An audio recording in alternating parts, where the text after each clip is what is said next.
Queridos amigos, queridos irmãos, o nosso boa tarde, boa noite a todos. Para nós também, como disse o Eloy, é uma grande alegria estarmos aqui com vocês nesta oportunidade de trabalho, de abraçar e rever os amigos e de compartilhar com todos dos nossos estudos e das nossas reflexões à luz da doutrina espírita. Hoje nós vamos, na nossa conversa, tratar deste assunto, necessidade de estudo. A nossa exposição, ela será baseada numa mensagem que tem exatamente esse título, necessidade de estudo. Esta mensagem, ela foi extraída da obra Crestomatia da Imortalidade. Foi psicografada pelo nosso querido Divaldo Pereira Franco e foi ditada pelo espírito Lins de Vasconcelos. Ele inicia esta mensagem se reportando ao Livro dos Espíritos, a Allan Kardec, através da questão 780 do Livro dos Espíritos. E antes de nós fazermos a leitura da pergunta e da resposta, é importante nós nos situarmos dentro da estrutura desta obra, o Livro dos Espíritos, que é a obra fundamental da doutrina espírita. Esta questão ela faz parte da terceira parte do Livro dos Espíritos, onde Allan Kardec estuda as leis morais. Ele inicia essa terceira parte do Livro dos Espíritos dirigindo várias questões aos espíritos superiores acerca da lei divina, acerca das leis naturais. E em seguida ele nos traz ali 10 leis morais, começando pela lei de adoração, lei do trabalho, lei de reprodução, de conservação, de destruição, lei de sociedade, de igualdade, de liberdade, lei do progresso e finaliza com a lei de justiça, de amor e de caridade, nos dizendo que é a mais importante de todas porque resume todas as outras. E termina com o último capítulo tratando da perfeição moral. Então o espírito Lins de Vasconcelos, ele inicia a sua mensagem através da questão 780, que está dentro da lei do progresso, nos seguintes termos. Através da pergunta 780 do Livro dos Espíritos, o esclarecido codificador da doutrina espírita interrogou os embaixadores divinos. O progresso moral acompanha sempre o progresso intelectual? E as vozes celestiais responderam: decorre deste, mas nem sempre o segue imediatamente. O ínclito pesquisador das verdades eternas voltou a interrogar: como pode o progresso intelectual engendrar o progresso moral? Responderam os espíritos: fazendo compreensíveis o bem e o mal. O homem desde então pode escolher. O desenvolvimento do livre arbítrio acompanha o da inteligência e aumenta a responsabilidade dos atos. Nós queremos abrir um parênteses na leitura da mensagem para fazer algumas considerações acerca desta pergunta e desta resposta. Uma pergunta e uma resposta de uma sabedoria e de uma profundidade muito grande, comparável apenas às outras 1017 perguntas e respostas do Livro dos Espíritos.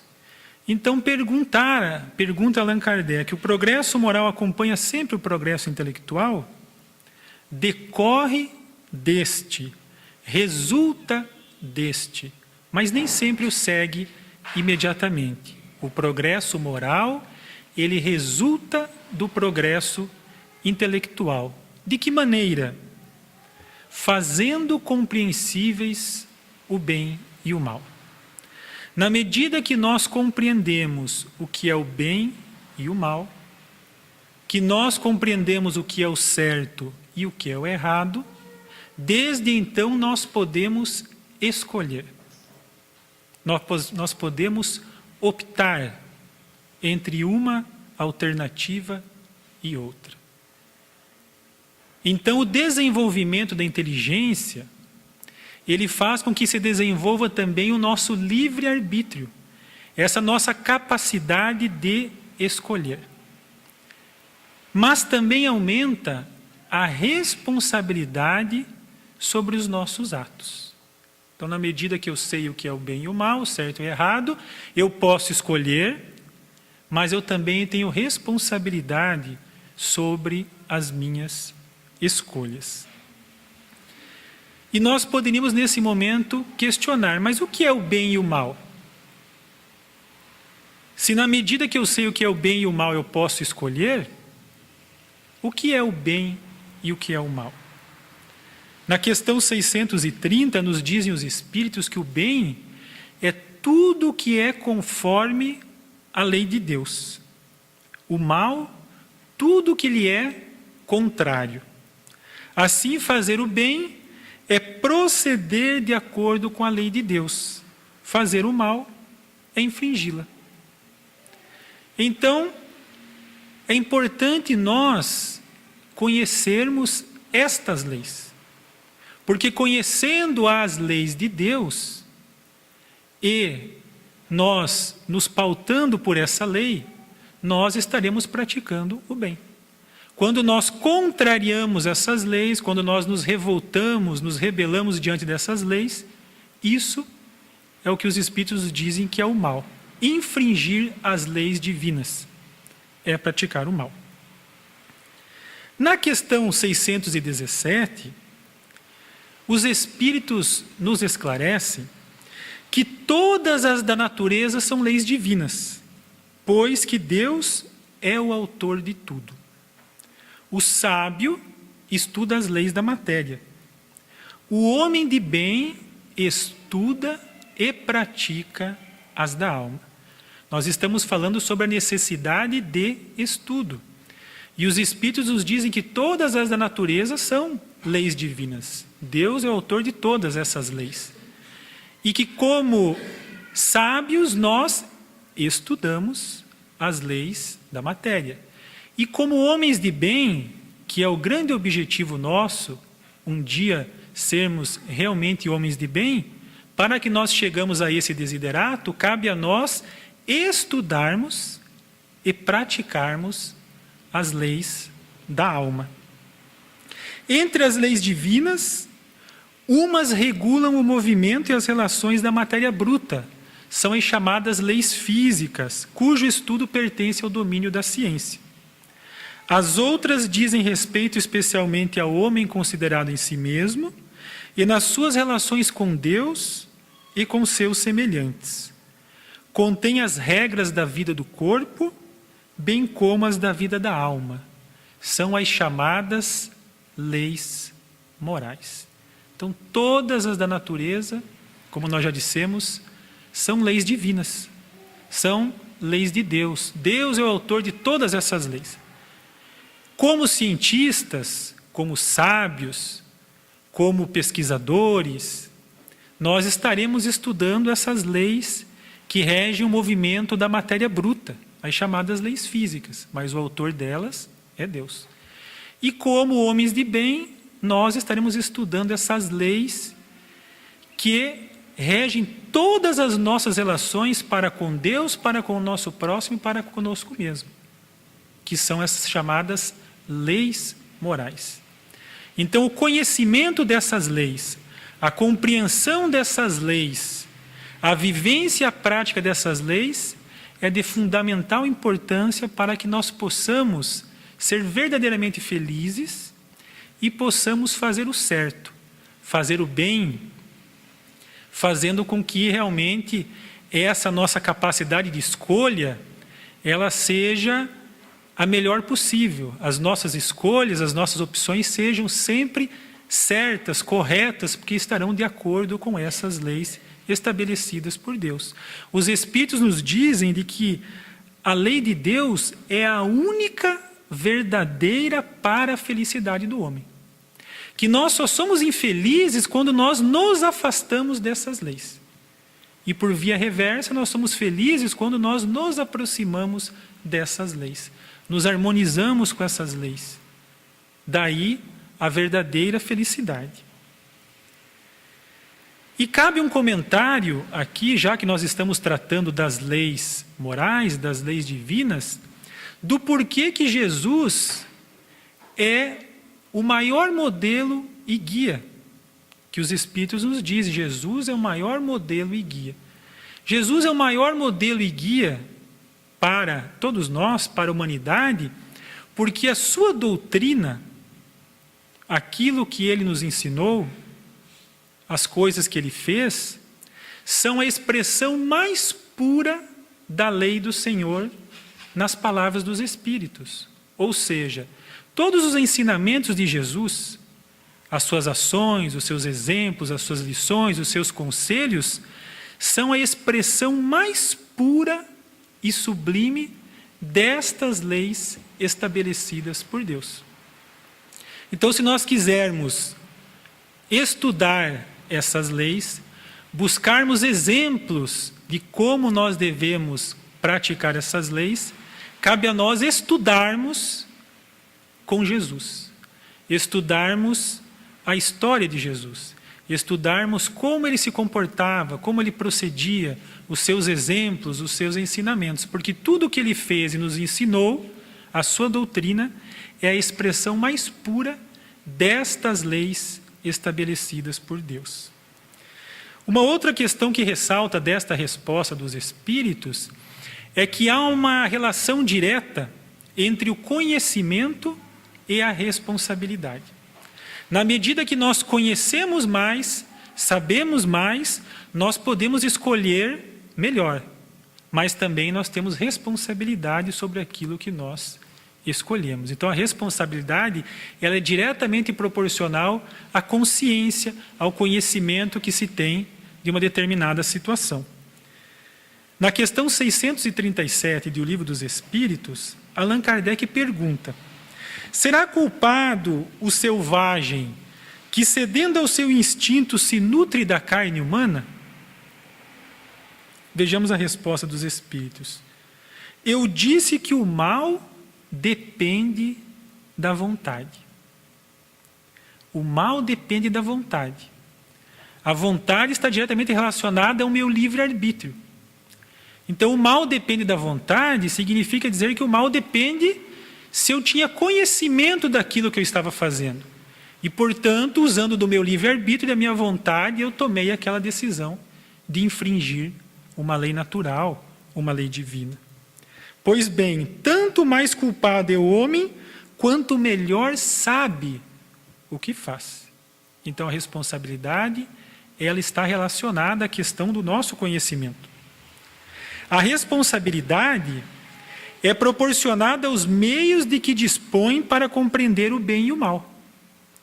Assim, mais culpado é aos olhos de Deus o homem instruído que pratica uma simples injustiça do que o selvagem e ignorante que se entrega aos seus próprios instintos. Vejamos como a responsabilidade está realmente ligada à questão do conhecimento, do entendimento, do esclarecimento, da consciência que nós temos. Aos olhos de Deus é mais culpado o homem instruído que comete uma simples injustiça do que o selvagem ignorante que se entrega aos seus instintos. Porque o selvagem, ele está numa faixa que nós chamamos amoral. Ele nem sabe o que é o certo e nem sabe o que é o errado. Nem sabe o que é o bem, nem sabe o que é o mal. Então ele está numa faixa amoral. Não pode ser responsabilizado sobre algo que ele não saiba. Diferente do indivíduo que é imoral, que conhece os códigos morais, que conhece as leis, mas não as pratica. Infringe essas leis com conhecimento. Então esse é imoral. E o indivíduo que é moral é aquele que conhece e vive de conformidade com os códigos morais. E aí nós vemos a perfeição da justiça divina. Porque a justiça divina, ela considera, os espíritos fazem uma analogia com uma contabilidade, né? A contabilidade divina, ela leva em consideração tanto o bem como o mal. O nosso ato, que talvez pareça mais insignificante para nós, seja ele com relação ao bem, com relação ao mal, tudo é rigorosamente registrado nessa contabilidade divina. Qualquer ação, qualquer pensamento, bom ou mal, é devidamente contabilizado. Mas há a questão dos agravantes, há a questão das circunstâncias, dos atenuantes e a questão do conhecimento que nós temos com relação às leis divinas, às leis morais. Então, dois indivíduos que cometessem, digamos assim, a mesma falta, que infringisse a mesma lei, têm um peso diferente, porque é levado em consideração o conhecimento que o indivíduo tem, os agravantes e os atenuantes em relação à circunstância, o que levou o indivíduo a fazer aquilo, qual o conhecimento que ele tinha, qual a sua verdadeira intenção. Então a justiça divina, ela é infinitamente perfeita, porque ela leva em consideração todas essas questões. E nós somos responsabilizados de acordo com o nosso entendimento, de acordo com o nosso conhecimento. Esse conhecimento que nos liberta em relação à ignorância, mas também que aumenta a nossa responsabilidade. Nos dá autonomia, mas também aumenta a nossa responsabilidade. Aliás, nos dizem os espíritos que a verdadeira liberdade, ela está relacionada com a questão da responsabilidade. Não existe liberdade legítima sem responsabilidade. Queremos fechar então o parênteses que nós abrimos para continuar a leitura desta mensagem do Espírito Lins de Vasconcelos. E ele continua nos esclarecendo da seguinte maneira: depreende-se que o Espiritismo, ao inverso das doutrinas, das outras doutrinas, cultiva o estudo, favorecendo o discernimento com largueza de vistas em relação aos problemas intrincados da alma encarnada. Anteriormente, as religiões majoritárias prescreviam diretrizes salvacionistas de fácil acondicionamento que facultavam aos crentes o ingresso no paraíso com a humilde contribuição de alguma penitência, embora nem sempre de caráter legítimo. Arquitetaram um céu como um inferno indefiníveis nas suas expressões reais, padronizando as leis eternas e imutáveis por meio de decretos ousados, longe da ética cristã e da razão. O sacerdote disse, e simplificavam-se os destinos imortais, que se emparedavam em cânones estreitos e atentatórios à dignidade da vida.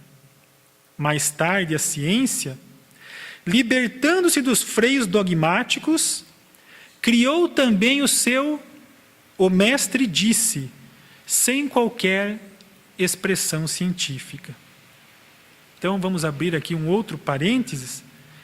Nós vamos verificando na mensagem proposta pelo Espírito Lins de Vasconcelos, que antigamente nós cultivávamos uma fé cega, uma fé que não questionava, uma fé que não indagava. Nós aceitávamos as coisas como as pessoas nos falavam, sejam os sacerdotes, sejam os cientistas, sem mais amplas indagações, sem mais amplas averiguações. Mas a proposta da doutrina dos Espíritos é de uma fé raciocinada, onde nós busquemos o entendimento, a compreensão daquilo que nós acreditamos. Nos dá uma autonomia, nos dá as rédeas do nosso próprio destino. Porque, como nós vimos na questão anterior, na medida que nós conhecemos o bem e o mal, nós podemos escolher. O desenvolvimento do livre-arbítrio acompanha o desenvolvimento da inteligência e aumenta a responsabilidade sobre os atos. Então, somos nós os autores do nosso próprio destino. Somos nós os únicos responsáveis pela nossa felicidade ou pela nossa infelicidade. Está nas nossas mãos sermos felizes ou não. Ninguém vai me salvar. Quem vai me salvar sou eu mesmo. Então, a doutrina espírita, ela coloca nas nossas mãos as rédeas do nosso destino. O meu progresso, a minha evolução, depende única e exclusivamente de mim mesmo. A ciência e a religião, nos falam os Espíritos em O Evangelho segundo o Espiritismo, são duas alavancas da inteligência humana. E elas têm uma função parecida, tanto a ciência como a religião. A ciência, ela revela as leis do mundo material. E a religião revela as leis do mundo moral. Mas essas leis têm o mesmo princípio, têm o mesmo autor, que é Deus. Então a ciência e a religião, elas não podem contradizer-se, porque elas revelam as leis do mesmo autor, que é Deus. E essa contradição aparente que nós pensávamos que havia entre a ciência e a religião, ela provém de uma visão defeituosa da nossa parte e também de um excesso de exclusivismo, quando a ciência tenta explicar todas as coisas unicamente do seu ponto de vista, dessas leis materiais, ou quando a religião, por sua vez, também tenta explicar todas as coisas do seu ponto de vista, ignorando as leis orgânicas e imutáveis da matéria. E por mais que às vezes, como nós vimos na colocação do Espírito Lins de Vasconcelos, a religião e a ciência não cumpriam esse papel que deveriam cumprir, nós devemos pensar que o problema não está na ciência e na religião em si, mas à frente da ciência e à frente da religião estiveram e estão os cientistas e os religiosos, que são pessoas imperfeitas assim como nós. E que muitas vezes trazem como sendo leis divinas, como leis naturais, leis humanas que foram criadas apenas para dominar. Mas a ciência e a religião são duas alavancas da inteligência humana. Cabe a nós analisarmos o que traz a ciência e o que traz a religião. Se aquilo está certo, se aquilo está errado, se aquilo nos convém, então cabe a nós estudarmos, questionarmos, indagarmos, não aceitarmos as coisas simplesmente porque o sacerdote disse, porque o cientista ou o mestre disse. Fechando parênteses e voltando à mensagem do Espírito Lins de Vasconcelos, ele continua. A doutrina espírita coube, porém, o indeclinável dever de penetrar em todos os ramos do conhecimento para interpretar os enigmas da vida espiritual, elucidando os graves conflitos da psique humana. O homem é o que pensa, eis a nova fórmula. Nem o que demonstra, nem o que dele se pensa. A vida íntima, a de natureza mental, significa o ser no seu estado real. Mais um parênteses que nós gostaríamos de fazer aqui, comentando algo que é muito importante, porque a doutrina espírita, ela nos traz esse conhecimento sobre a nossa realidade espiritual, sobre a imortalidade da alma, sobre a vida futura, sobre a reencarnação. Princípios muito importantes, porque mesmo antes de nós chegarmos a falar sobre as leis morais, nós poderíamos questionar: de que me adianta conhecer essas leis? De que me adianta praticar essas leis se tudo termina no túmulo? E se nós analisarmos a estrutura didática do Livro dos Espíritos, nós vamos constatar que Allan Kardec aborda as leis morais somente na terceira parte. Antes, nas duas partes anteriores, ele irá falar, na primeira parte, sobre a questão... Deixa eu pegar aqui. Das causas primárias. Ele irá falar sobre Deus, sobre os elementos gerais do universo, sobre a criação. Depois, na segunda parte, ele irá tratar do mundo espiritual. Ele irá falar dos espíritos, da encarnação dos espíritos, da volta dos espíritos ao mundo espiritual após a extinção da vida corpórea. Irá falar sobre a emancipação da alma, sobre a reencarnação. Por quê? Porque somente isso fazendo sentido é que nós vamos tratar então das leis morais que diz respeito ao nosso comportamento. Se nós não fôssemos espíritos imortais, se não houvesse vida futura, nenhum sentido faria nós praticarmos essas leis morais. Por isso que lá dentro da lei do progresso, Allan Kardec pergunta aos espíritos superiores de que maneira pode o espiritismo contribuir para o progresso. E os espíritos superiores nos dizem que o espiritismo pode contribuir para o progresso destruindo o materialismo, que é uma das chagas da sociedade. Ele, o espiritismo, faz que os homens compreendam onde se encontram seus verdadeiros interesses. Então o espiritismo ele nos dá foco, direção, na medida que ele nos informa de que nós somos espíritos imortais e que a vida continua após o túmulo. Isso é muito importante, porque aí sim faz sentido eu me esforçar para ser um homem de bem, eu me melhorar, eu seguir essas leis que são importantes para que eu seja realmente feliz. Se tudo terminasse no túmulo, isso não faria sentido. Por isso que a visão materialista, ela é tão prejudicial para nós. Porque nós não encontramos uma justificativa para fazer o certo, para ser um homem bom, para não passar o outro para trás. Porque se só existe essa vida, tudo termina no túmulo, todas as nossas relações, as amizades, tudo que nós conquistamos aqui, o aprendizado que nós fizemos, os esforços, em todos os sentidos, eles terminariam no túmulo. Tudo se perderia. Então essa visão materialista, ela entretém muito o egoísmo.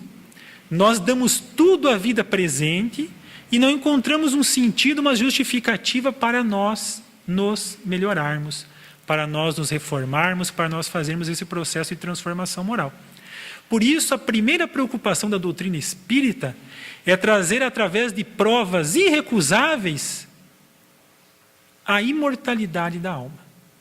A doutrina espírita nos traz de forma que nós não tenhamos mais dúvida, através de provas irrefutáveis, essa realidade da imortalidade da alma, porque são os próprios espíritos que vêm se comunicar e dizer da sua condição no mundo espiritual segundo o que eles faziam enquanto estavam aqui como nós, encarnados. Então, a partir do momento que nós sabemos que somos espíritos imortais, qual é a nossa meta de atingirmos uma condição de perfeição fantástica, mesmo sendo uma perfeição relativa, mas de uma perfeição gigantesca. Então ela nos dá a meta, nos fala o que nós somos, fala por que é que nós estamos, nos dando o verdadeiro sentido da vida. E aí nós encontramos então uma justificativa para seguir essas leis morais. Então, deixando a vida futura de estar velada pela dúvida, o homem perceberá melhor que por meio do presente lhe é dado preparar o seu futuro. Abolindo os prejuízos de seitas, castas e cores, o Espiritismo ensina aos homens a grande solidariedade que os há de unir como verdadeiros irmãos. Então, essa certeza com relação à vida futura, ela é muito importante. O próprio codificador no Evangelho segundo o Espiritismo nos fala sobre isso. Que sem a vida futura, se não houvesse vida futura, todos os ensinos morais do Cristo, de Jesus, eles não fariam o menor sentido. Porque todos os ensinamentos de Jesus se referem a uma situação futura, seja a curto, médio ou longo prazo, nessa existência, na passagem dessa vida para outra, na vida espiritual, até numa próxima vida no corpo físico, sempre uma situação futura, segundo aquilo que nós fizermos no presente. Então, se não houvesse vida futura, nenhum sentido faria as máximas do Cristo. Então, se a doutrina espírita não nos mostrasse, através dessas provas irrefutáveis, essa realidade da imortalidade da alma, não adiantaria ela nos conclamar a esse esforço para nós nos melhorarmos moralmente, porque não faria o menor sentido. Então o Espiritismo nos dá foco, nos mostra o que somos, onde vamos chegar, por que aqui estamos, o verdadeiro sentido da vida. Que para chegarmos mais ou menos rápido ao nosso destino, isso depende unicamente de nós, dos nossos esforços e da nossa vontade. Somos sempre nós, as nossas escolhas e as suas consequências. E desta forma vamos compreendendo a real necessidade de nos melhorarmos, de nos educarmos, de nos evangelizarmos. Fechamos aqui o parênteses e voltamos à mensagem. Esclarecido, disciplina-se, e disciplinando, dignifica-se. Aqui fica bem clara a importância do progresso intelectual, a importância e a necessidade do estudo. Porque esclarecido é que nós vamos nos disciplinar. E nos disciplinando, elevando o nosso padrão de vontade, criando disciplinas para nós mesmos, é que nós vamos nos depurando, é que nós vamos nos dignificando. Por isso, o progresso completo constitui o objetivo, como também afirmaram os espíritos, porquanto são os atos que definem o caráter, oferecendo a contribuição para o mérito ou desmerecimento do indivíduo. O progresso individual ele é muito importante, porque ele vai dar origem ao progresso moral, mas ele não é o progresso completo. O progresso completo é o progresso intelectual e o progresso moral, porque os nossos atos definem o nosso caráter, nos fala o Espírito Lins de Vasconcelos. Então os Espíritos nos informam, lá na Lei de Progresso, que há duas espécies de progresso, que uma a outra se prestam mútuo apoio, o progresso intelectual e o progresso moral, mas que, no entanto, não marcham lado a lado. Há o progresso intelectual e o progresso moral. Se prestam mútuo apoio, mas não necessariamente elas caminham, elas marcham lado a lado. Num primeiro momento, nós fazemos mais o progresso intelectual, que vai, então, dar origem, vai detonar esse progresso moral. Mas depois eles vão se prestando mútuo apoio e um dia chegarão a equilibrar-se. Na questão 793, pergunta Allan Kardec: Por que indícios se pode reconhecer uma civilização completa? Por que indícios nós poderemos um dia ser chamados de uma civilização completa?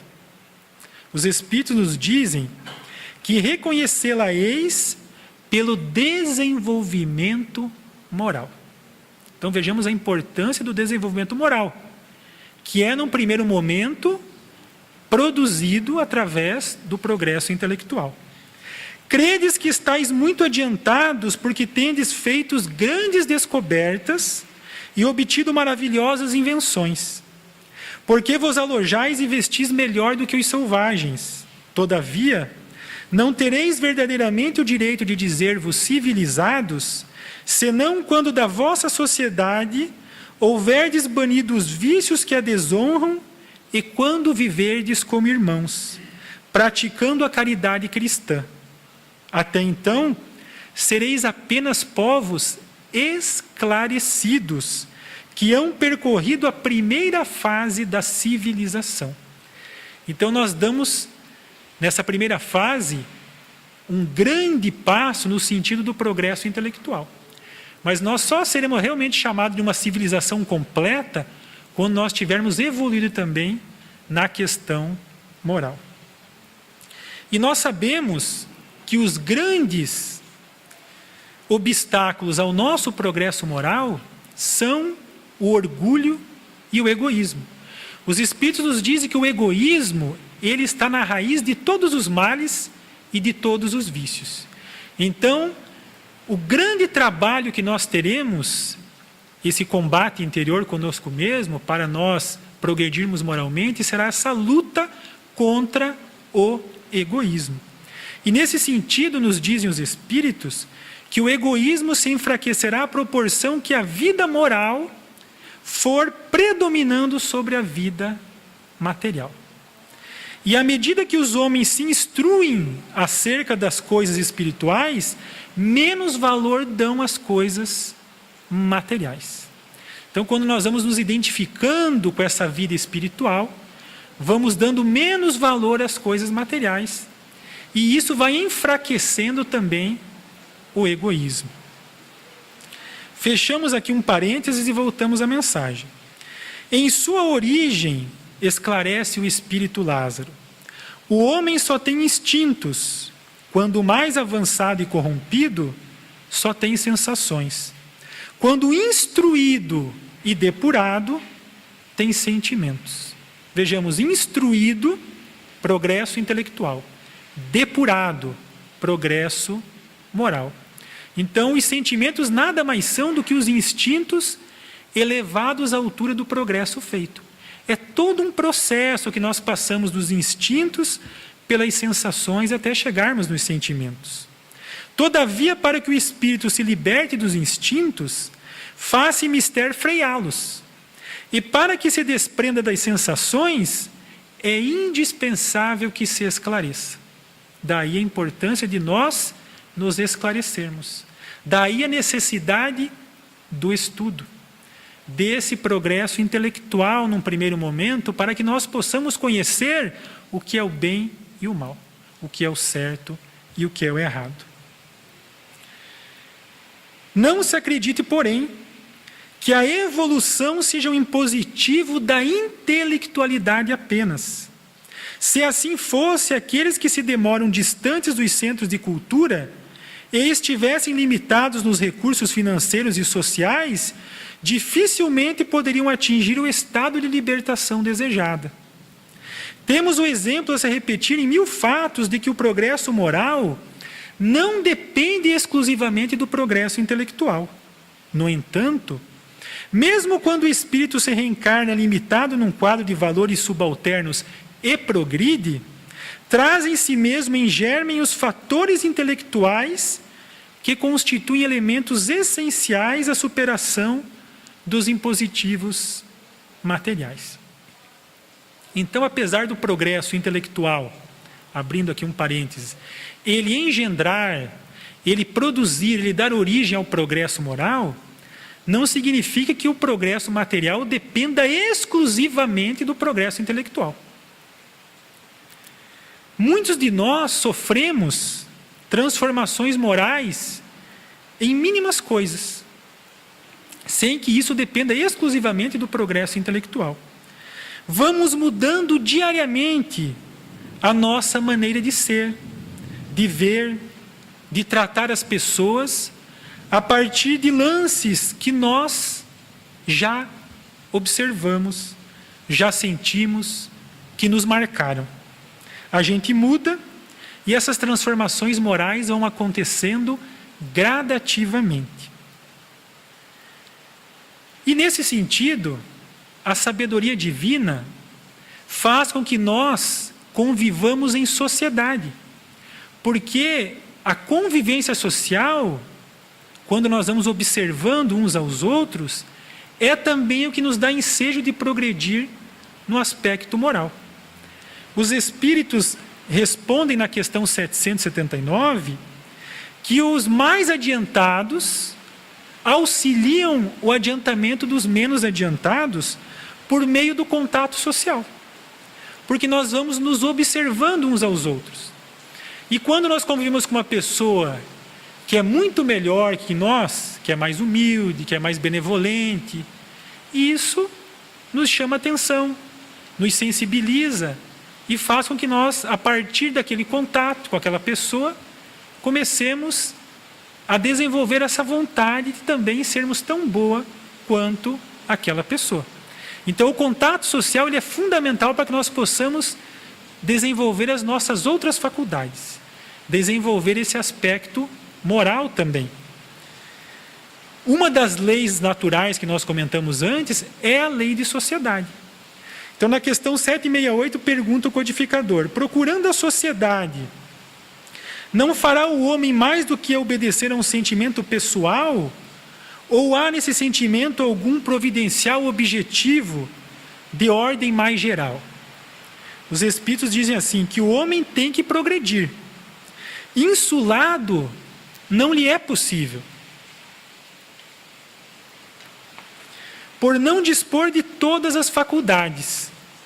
Falta-lhe o contato com os outros homens. No insulamento, ele se embrutece e estiola. Homem nenhum possui faculdades completas. Mediante a união social, é que elas umas às outras se completam para lhe assegurarem o bem-estar e o progresso.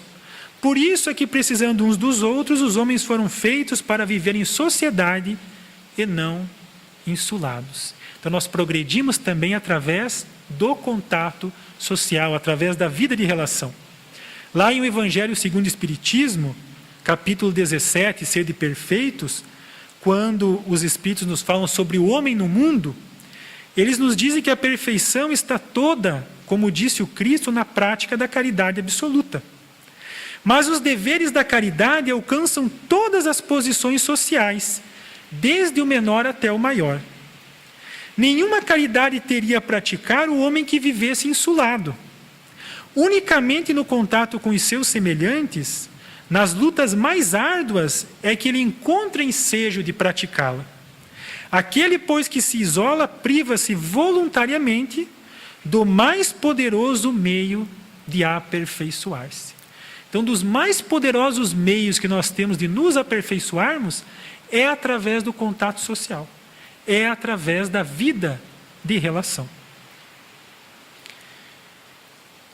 E um último comentário com relação à colocação que o Espírito Lins de Vasconcelos fez, é que mesmo quando nós reencarnamos numa condição, como ele coloca, de valores subalternos, numa condição difícil muitas vezes com relação à busca do conhecimento, da cultura, nós não podemos esquecer que nós somos espíritos imortais e que todo o progresso que nós já efetuamos, seja em ciência ou em moralidade, nós sempre trazemos isso conosco em uma nova existência.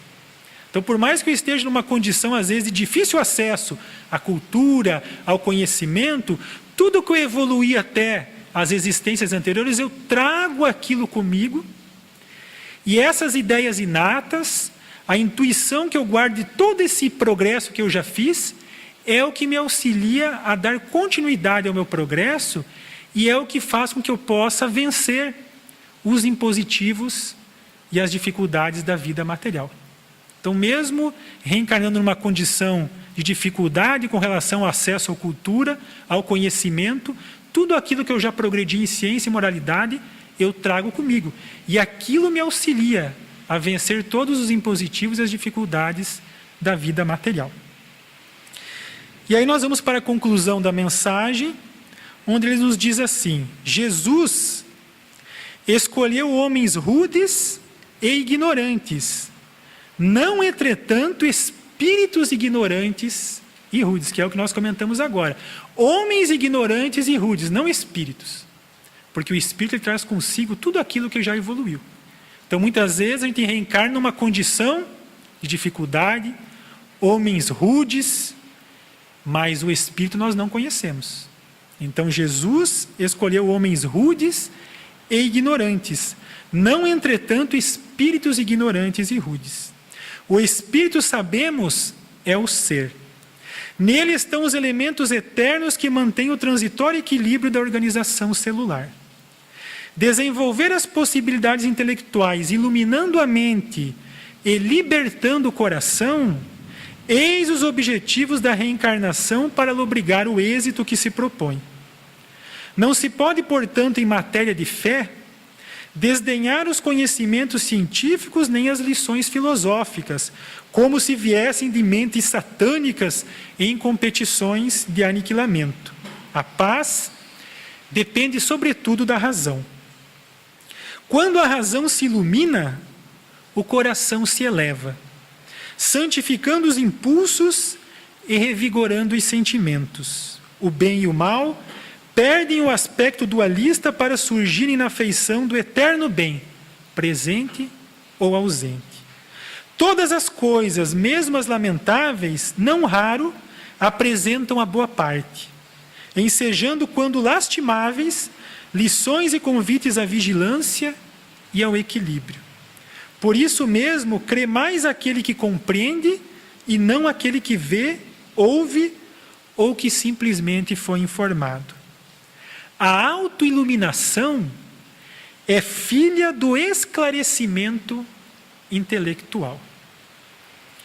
Então é importante não só nós estudarmos as leis, estudarmos as coisas, mas é importante nós estudarmos a nós mesmos. Porque nos dizem os Espíritos que o conhecimento de si mesmo é a chave para o progresso individual. Na medida que eu me estudo, que eu me analiso, que eu me observo, eu me autoconheço, eu me autoenfrento e assim eu me auto-ilumino. Então, a autoiluminação é filha do esclarecimento intelectual. O convite ao estudo, portanto, em Espiritismo não pode, desse modo, ser desconsiderado. Elaboremos programas para todos os momentos da vida e reservemos ao estudo um tempo necessário à manutenção ativa da nossa elaboração espiritual que edifique e felicite. Todos os conhecimentos são importantes, em todos os sentidos, porque quando mais nós conhecemos, mais nós nos qualificamos para atender e para servir melhor, seja na área que for. Todo conhecimento é importante. Nada é inútil, nada é jogado fora. Mas nós temos que reservar um tempo para estudar essas questões que dizem respeito à nossa realidade espiritual. Dedicar um tempo para estudar essas questões importantes que dizem respeito à nossa elaboração espiritual, que edifique e que felicite, como nos fala o Espírito Lins de Vasconcelos. E ele conclui a sua mensagem dizendo assim: penetremos a mente nas linhas da cultura e do esclarecimento, e ligados às exigências do decálogo inderrocável, sigamos a trilha do amor nas bases em que o postulou e viveu Jesus Cristo, continuando firmes e resolutos até o fim dos tempos, rompendo as cidades da luz, da nossa glorificação imortal, nas densas trevas morais da atualidade. Então essa seria a nossa mensagem de hoje, sobre a necessidade de estudo, que na verdade é um convite. É um convite para que todos nós venhamos estudar juntos no Centro Espírita, participar dos grupos de estudo. Vimos a importância e a necessidade do estudo, a fim de que nós possamos nos esclarecer com relação a essas questões importantes que dizem respeito ao espírito imortal que somos todos nós. Fica um convite, então, para nós estarmos aqui reunidos, estudando junto. Muito obrigado.